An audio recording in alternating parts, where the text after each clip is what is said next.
Yes, folks, it's Tales from the Jails with John G. Sutton here. I am recently back, well, yesterday actually, from my holiday in the Lake District, where I was somewhat unwell actually.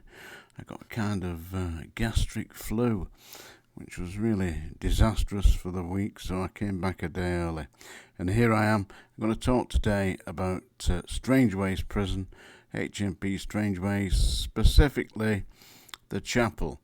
Now, in 1982, there was a program on television called Songs of Praise.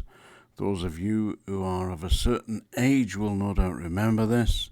And in 1982, one of the episodes of Songs of Praise was filmed at HMP Strangeways, as it was known before it became HMP Manchester. That's prior to the riot, which took place in 1990. And in the actual documentary, and I'll put a link to this documentary down below, down here, yeah, along with like and subscribe, which I sincerely hope that you will do. And there's a link to my new book, which is, of course, HMP Manchester Prison Officer Part 3. I've got a copy here, which I've just put in an envelope, sending to my friend in America.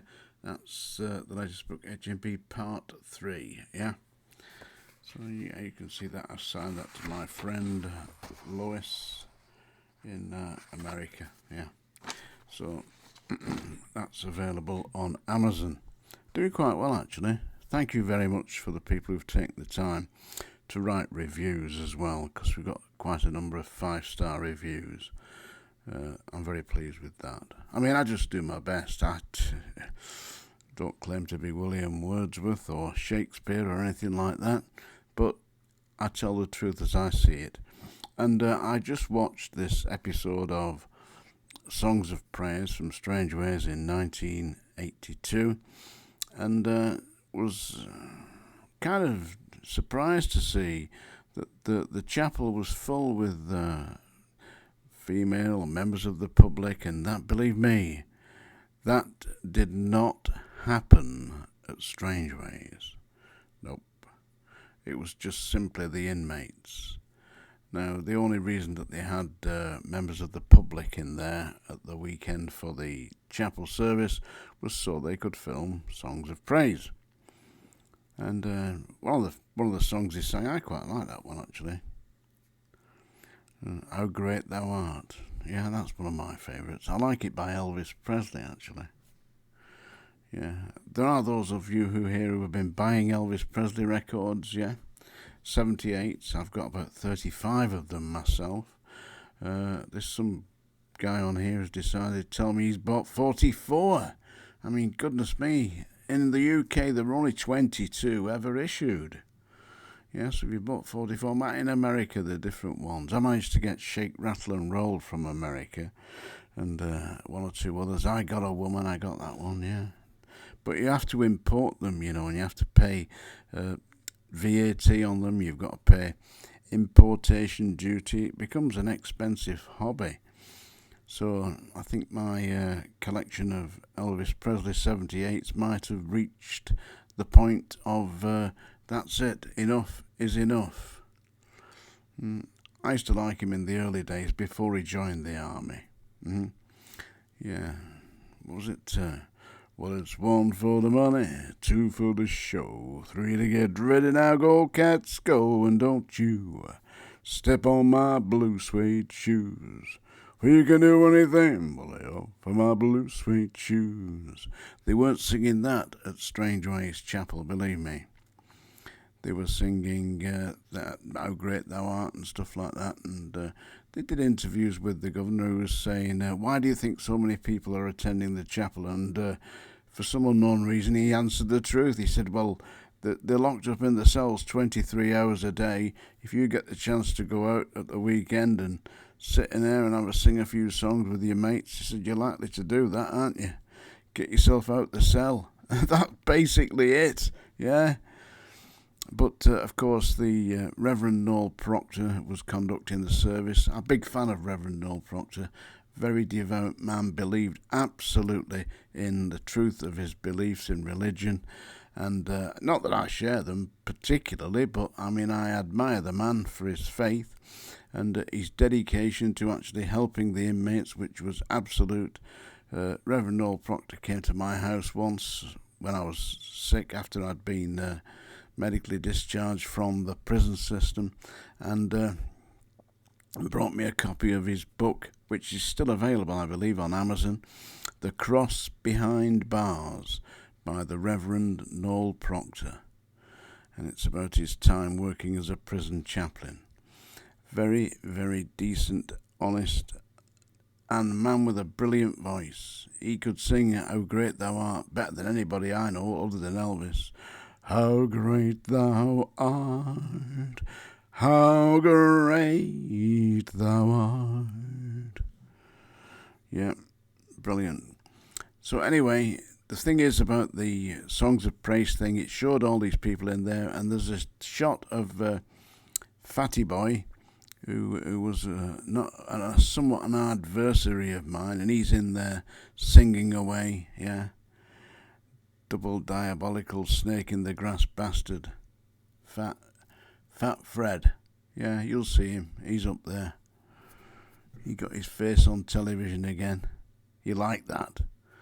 God knows why. Ugly looking fat bastard. Anyway, let me tell you this. Yeah, that episode of Songs of Praise, they had a member of the Board of Visitors, the magistrates from the Board of Visitors, going around saying she wasn't at all happy with the conditions in the prison.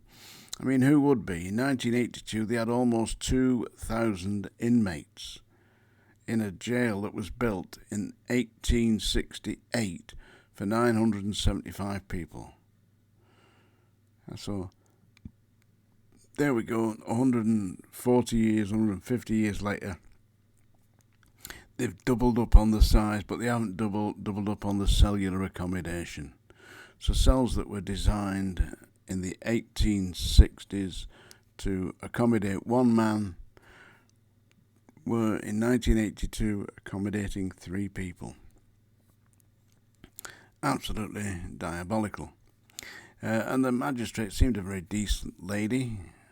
She seemed as if she was seriously concerned about the conditions in the prison, which would do a great deal of good, because just take it a few years on from there, and they smashed it to bits. And where did they smash it to bits? Well, they started, yes, in the chapel. And the Reverend Noel Proctor was taking the service, and I believe it was Ian Lord, I think it was, and one or two others snatched the microphone from him and started saying, "We're taking this jail over." And they started smashing it to bits. And the staff, now I can't, to this day, still believe that they did this, threw the keys down and ran out. That's not the staff that I knew. The staff that I knew would have fought to the last man, but they didn't. They ran out the jail. Why? Well, I believe, sincerely believe to this day, that what was happening was they were bringing in something, a new system into the prisons called Fresh Start, which eradicated the requirement for overtime. And the staff at Strangeways absolutely loved their overtime. In fact, the Prison Officers Association had got themselves into a position with the governor where they'd agreed that all inmates, or all staff, could work compulsory overtime. So you actually, they'd signed away. This was the union, by the way, the Prison Officers Association, representing the staff, not the governor, not the government, but representing the prison officers. They'd signed away their rights to deny overtime, say, no, I'm not working any further overtime. It was compulsory overtime at Strangeways, and they loved it. They loved it because they were getting double time at weekends, they were getting time and a half during the week, and what more could they possibly want? I mean, forget about the home life, forget about the family, the children, the neighbours, the friends, all that, forget about that. Get some time in at Strangeways and put the money in the bank. Except there wasn't a great deal of money in the bank because the government knew that they didn't need to pay proper wages because they could get staff to work overtime, because the Prison Officers Association had signed away the rights of their members. They could no longer refuse to work overtime. That was one of the big problems, and I believe that as soon as the government took steps to eradicate overtime, the Prison Officers Association, on the QT with their members, said, let's show them what happens if we don't have enough staff on. Let's get out of here and leave them to it. That's my belief, you know. And listen, I'll tell you something else. This is God's honest truth. Following the riot, I was on Radio 4, BBC News, all a lot, telling them why this was taking place in Strangeways, and I was invited by numerous television stations, including Granada TV, London Weekend Television, Central, in Birmingham, Pebble Mill in Birmingham, to go down and debate this with the Prison Officers Association Executive Committee, and the whole lot of the Prison Officers Association stated, if Mr. Sutton is on the television, then we're not. They wouldn't debate with me. Why? Because I was going to tell them the truth. They wouldn't go on. And you know something? I went on. I was on with people like John McVicker and all that lot, debating the problems in the prison system. But the Prison Officers Association, who was supposed to be representing the staff, they didn't go on. Why? Yeah, you asked me why. I wasn't told why. I was just told that they wouldn't do it. On one show I did for Granada TV, they sent the wives. And the wives were furious when I said, listen, the real reason that your husbands didn't stand up and fight at Strangeways was because there were overtime problems. All they want to do is get drawing overtime. Well, there was uproar. You can imagine. So anyway, I am now back. And here I am. Don't forget to get my book, folks. And I'm just back from the Lake District. It was very beautiful there. I was very ill.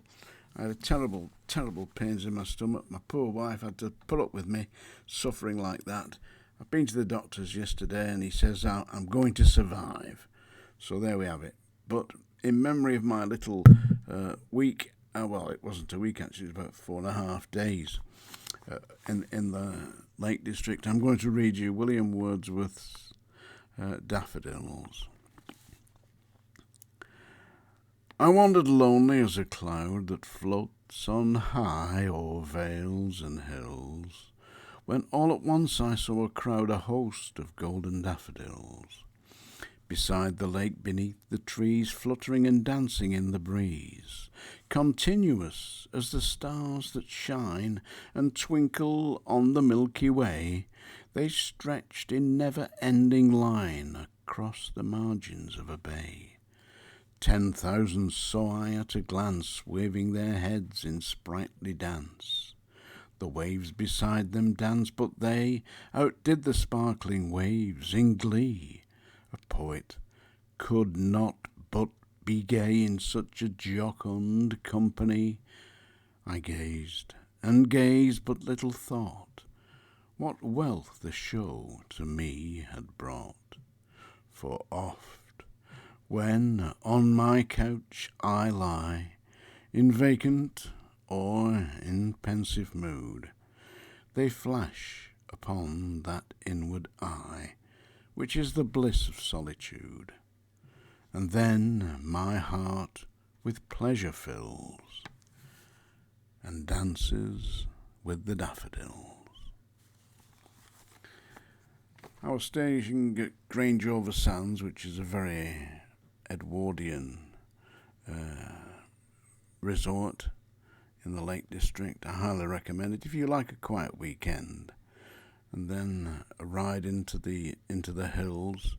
Go and have a look at Witherslack, and there see the beautiful bluebells. For the bluebells will be in bloom now until early May, and the daffodils are slowly fading away.